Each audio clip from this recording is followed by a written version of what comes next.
Take 5. This video has been fighting me nonstop. And oh my god, he's already starting. And dog. Okay, that's a good start. Okay, I'm going to pause this right now. 14 seconds into the video. I've stopped it already. Oh my word. Yeah, like I said, this is take 5. This video, this knife, apparently hates me. Everything has been just going wrong. But let's try one more time. For the review of the Giant Mouse Ace Grand. Yeah. This knife is made in Italy. It has contoured micarta handles. It has Elmax blade steel. It is an inset liner block. Running on bearings. The thumb hole aperture is the only way to really manipulate this thing, and it has a wire deep carry clip that is reversible. Let's jump to specs, because I've done this like 5 times. 3.3 blade length. I'm going to call it 3.85. It's kind of, 3.84, 7.85. It's 7 and 7/8 pretty much overall. And the handle is kind of at a 4.6. It's bigger than a half an inch, 4.5, but it's under 4 5/8. So, handle ratios are not wonderful on this thing. Blade to handle ratios. And another thing that's not wonderful on this thing, we'll skip over the comparison for just a second and take a look at 4.75 ounces. Yeah, 4.74 ounces. It's not blade to handle ratio or blade to weight ratio being particularly great.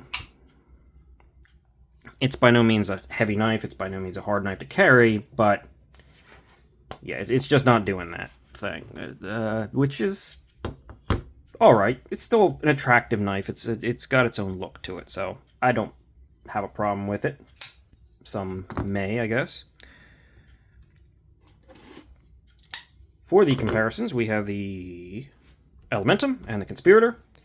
Much closer to the Conspirator in length. It's very close. A little bit shorter. The handle is about the same. The blade is where you lose it. You also have probably a bit less an actual edge. Not by a ton, but it is a bit and less, let's just say, for this knife. Oh, I should mention that the one area that this thing is not losing out is in thickness. It's a thicker knife than the Conspirator. That's probably because of the contouring. It's not overly tall. I think the tallest the Conspirator gets is probably taller than this knife is at any spot, but the average of this knife is slightly taller than the Conspirator. Certainly much bigger than the Elementum. The Elementum is a small knife. Hardware check. T8 in the pivot. T8 for the pocket clip. T6 for the body. Don't like seeing T6 on the bodies, especially when there's 6 of them, for some reason. As I said, this knife is made in Italy. Italy seems to like their T6s. I don't know. There's a few peculiarities about Italy that we will talk about towards the end of this video, but we're getting through specs right now. And for that, we need the calipers. 0.55, so 550 thousandths. Yeah, it's a decently thick. Something else that is probably more than thick enough is the blade stock, which seems to come in pretty consistently right around 158 thousandths. I'm thinking they're going for 160, but maybe they're trying to hit that 575 right in between kind of thing. I don't know. Behind the edge on this knife. This knife has given me pains in this area too, because it does not like to be done up behind the edge. Yeah, about 19 thousandths. 19 to 20 thousandths, give or take. That's a bit thicker than I like to see it. It does have more than enough room to taper because it's basically a full flat grind. But as you can see, the edge bevel's pretty large, and it is a bit thicker behind the edge than I really want it to be. If you trim down the blade stock and then just also trim down this to like 16 thousandths, you'd have a great. But again, one of Italy's peculiarities, they like thick blades. And their geometry is often not good. This is actually pretty decent for Italy geometry. It's not bad, but it's not amazing. It does cut pretty well, though, still. I will say that the factory edge on this thing came pretty darn sharp. I have not had to sharpen it, which has surprised me greatly because I've had it for a couple years, and I've used this a decent amount. The edge on this LMAX is weirdly held up, which, if you know anything about Italy knives, their heat treats are inconsistent at best. But apparently they're doing their LMAX pretty decently. So, props where it is deserved. As you can see, this knife is on bearings. I don't think I mentioned that earlier. But it is. There's no play in any direction on this one. It is not, however, centered. The blade is a bit off-center, but it is also ground a bit off-center, making it look much more off-center. Did I mention Italy has some inconsistencies with its quality control and some of strange decisions? Yes. Jen Zanso and Jesper Voxnays designed this knife, and it's a very good design. They're good designers. They put jimping up here, where it's probably even more useful than when it's back down here, because, I mean, I don't really need more grip here, but if I'm up here or up here, it doesn't hurt. And the overall design of the knife, as I said, is pretty appealing, so good design. Italy needs to work on some of its execution. I like that they're trying. And I realize that most of what they're doing is probably more suited towards non-locking knives due to Europe, but yeah, I'd like to see the QC be stepped up a little bit in Italy. And certain things be refined down a little bit more than they are.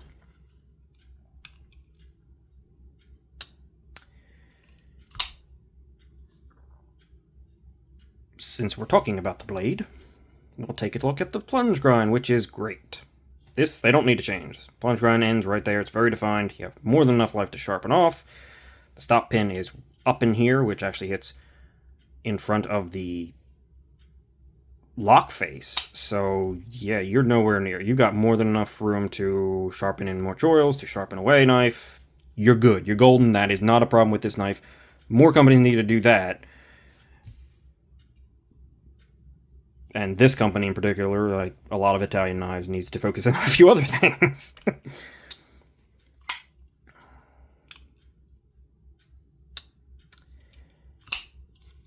Clip. Clip is good. It works. It functions really well. I mean, it's a wire clip. They tend to function really well. They tend to be something you either love or hate, or, well, not love or hate. You like it, or you absolutely hate it. I don't mind it, especially on this knife. The wire clip does not shake around or move very much at all. You can feel it like pretty much all deep carry clips, especially wire clips. You're going to feel them a little bit, but the rounded nature of them makes them feel very minimal. So, yeah, they work well. And it works well on this knife. It's good. It doesn't look out of place on this knife. And the ergos with the contouring and this grip are good. The only thing I can say is, if your finger lands directly on this, you may be in for a bad time. Mine, unless I really scrunch in there, tends to wrap around the bottom of it for the standard sort of saber grip. And in the push grip, I do actually tend to start landing on it, but I can also just slightly adjust my push grip to being in here, and it's not a problem. Or the hammer grip, I should say, for the really tough stuff, I guess. I don't love these kind of little humps back here. In this case, it definitely is going with the aesthetic and the flow of everything. But a lot of times I don't think it offers enough of a different angle to allow the pinky to sort of get some control. Doesn't really do enough of that to warrant the fact that you're possibly making people uncomfortable while holding certain knives, depending on hand size and shape, and just the way they hold things. It's a hit or miss kind of thing. This one works for me. I don't mind it, but it is something to be kept into. Basically, whenever you see any sort of lump like this on the back end of a knife, you always have to think, okay, slow down, will it work for my hand? It's just a concern, I guess.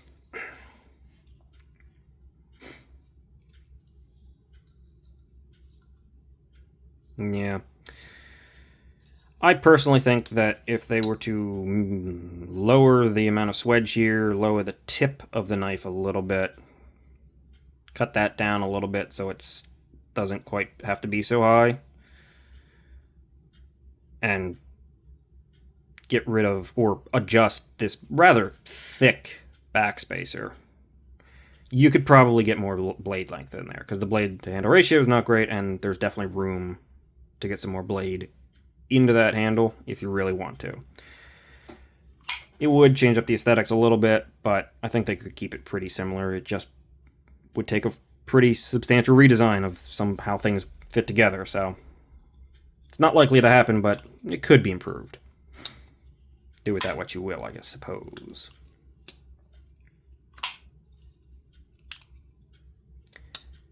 I do want to mention that you can choke up with this knife. It is not super comfortable to choke up with this knife.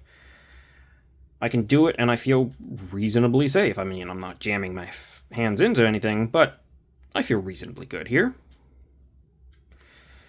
The problem is that this is a pretty narrow area, and this is kind of like the sharpest point on the knife with the handle. It's the least finished. This is also not super comfortable, so when you're on there, yeah, it's not super comfortable. Honestly, this is also a point, but it doesn't actually bother me in any way, so I'm not going to mention it. But yeah, you can choke up here to get closer if you really need to, maybe for some super fine detail sort of stuff. But I wouldn't do it for too long. It's not super comfortable. Primary grip is more or less the only grip. I suppose you have the pinch grip, which for this knife works really well, because this shape is very conducive to a good pinch grip. The belly in the front is not super great for getting access to the tip, but yeah, you can pinch grip if you want it. It's comfortable. It's easy to manipulate. I feel like I have some fine control here. So, there's that.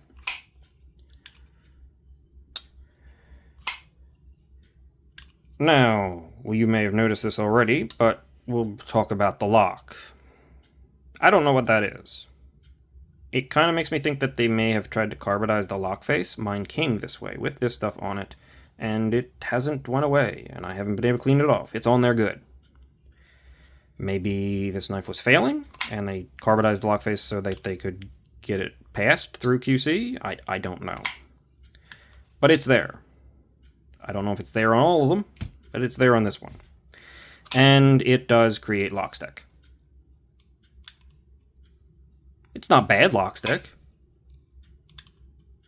but it's lock stick. It's a pop. You can hear it. It's there.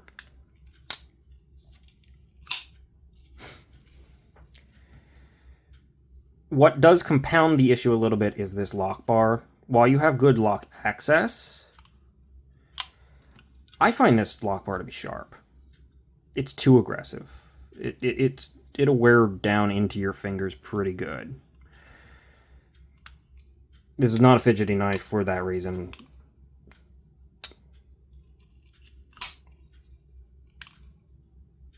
Even though this is a pretty easily manipulated knife. Italian knives tend to be tight in the pivot. This is not the case here.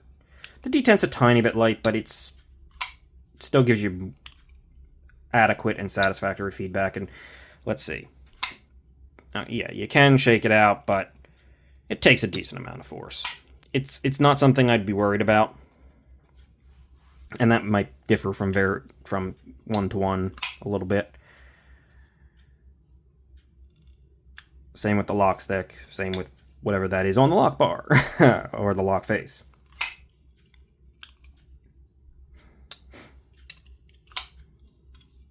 So,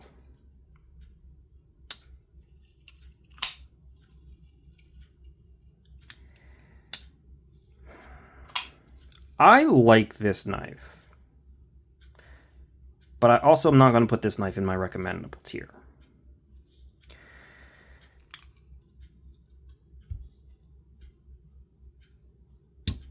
And that's because there's so many inconsistencies on this thing. Lock issues. I mean, if I really slowly roll this thing out... Now it's locking up now, but occasionally if you really just, like, whisper it out... Oh, yeah, there we go. It didn't lock out. It's not hard to get it to lock out. You just do that. It's not going to go anywhere. But it can happen if you just sort of slip off it mindlessly, like you're just kind of not paying attention. Well, now it's locking up. It's working its way in, despite this being like a 2-year-old knife. I don't know. It suddenly decided to change its mind. Then again, maybe it hates me because it's made me do this video so many times. Yeah. Yeah, you bastard.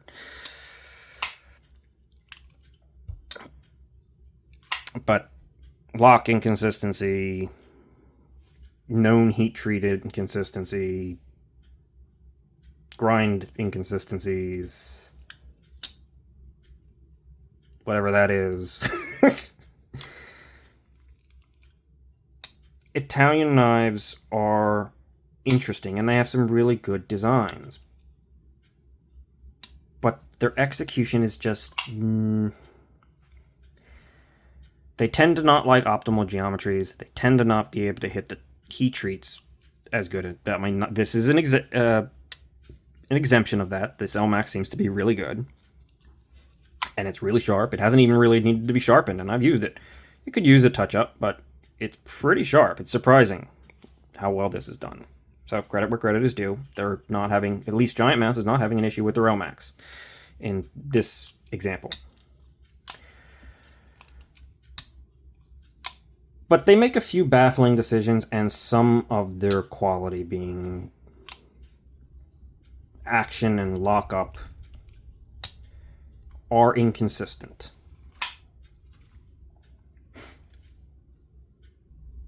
Those are two areas where they falter, and then, of course, just give me some better geometry at a better heat treat. That's not necessarily a QC issue, that's just a you need to do something a little different there issue. But all of it adds up to being enough that I'm not going to say I super recommend this knife, even though I really do like this knife. And honestly, the price point is not bad on this thing. I believe the price of the Giant Mouse Ace Grand, I can say words because I'm not stupid, is $225. Now, I think that's a bit high for this knife. Just a bit. It's still within reason. It's still worth it, in my opinion. You're still getting good stuff here. But a lot of Giant Mouse's other catalog, from my experience, has been around the like 196 range. I think there was a period when this was around the 196 range. I'm not sure if this is the only model that's went up a little bit, but it has. I feel that they're really good where they were, and I think still a lot of them are.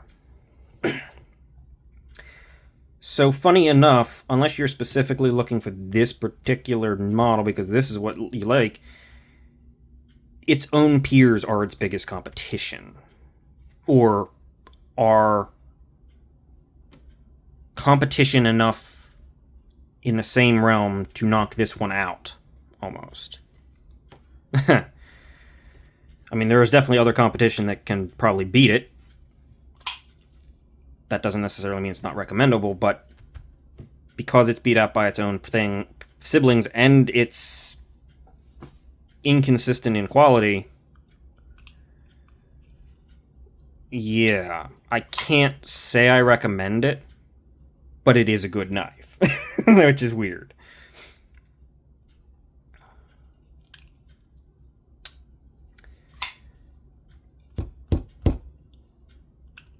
Yeah, it's a strange one, and I guess that's why my experience with this video has been strange. One thing I do want to mention, I do think this is of some relevance. The liners are steel. The backspacer is titanium. And for some reason, the screws appear to be titanium. See, it's holding on more to this than it is right here. Watch, I'll put it in the middle and it'll shift over just a tiny bit. Yeah. There doesn't seem to be much attaching it there. This is a pretty strong magnet, this little stacked tower I have here. It seems to be trying to grab onto the things underneath more than anything else. So it seems like all the hardware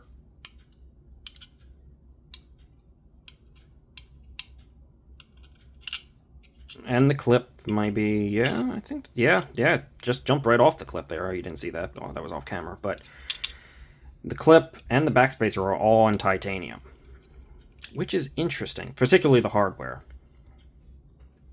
That's kind of something I wouldn't have necessarily cared quite as much about. Having the clip and backspacer is kind of cool, but... So what you're getting, I think the value's there. I think the design is there. It's just the inconsistencies that a lot of Italian knives suffer. I'm hoping they're continuing to improve. I'm hoping they're going to continue working on it. But I know heat treat was an issue for them. And lock issues can seem to be a definite issue with them. And the reason I say them, I'm lumping them all together, which isn't fair, but at the same time, almost all of the knife companies, the larger production knife companies, are operating out of Maniago, Italy, I believe. And they all cooperate with each other. Like, they might do different parts of different knives for each other. MKM, Viper, Giant Mouse, there's a couple. They're all part of the Maniago knife makers, which is why it's called MKM. It's that kind of the lead brand of that. Lion Steel, I think, has been there too. So clearly somewhere in that group, there needs to be a little bit of a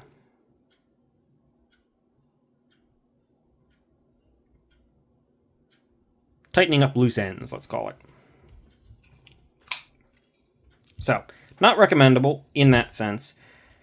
Maybe consider checking out one of its siblings from the Giant Mouse brand. But understand that you may still be getting some inconsistencies in quality control. So I can't recommend it as of now, but if this knife is, if they ever really step their game up and get their quality consistency right, maybe try to start doing a little bit thinner blade steels, at least on the behind the edge, with a good heat treat on them. Yeah, what's here I would definitely say would be recommendable. But as it is, not today, unfortunately. So, yeah, thanks for watching. Let me know your thoughts, your experience with Italy knives. I know that a lot of people have had some pretty rough ones, which is just unfortunate because, I mean, you always like to see another country and try to diversify and get into production of different things. And I have nothing against Italy. I want them to succeed. I just need them to do a little bit more for me to be more enthusiastic about buying knives from them. Same can be said for Boker out of Germany. Maybe it's a European thing. No, it's really not. Europeans do some great customs, so who knows? I'm rambling, blathering about other things and other knives at this point, so I'm going to end it here. Thanks for watching. Like, subscribe if you want, and I will see you in the next one, hopefully. Bye for now.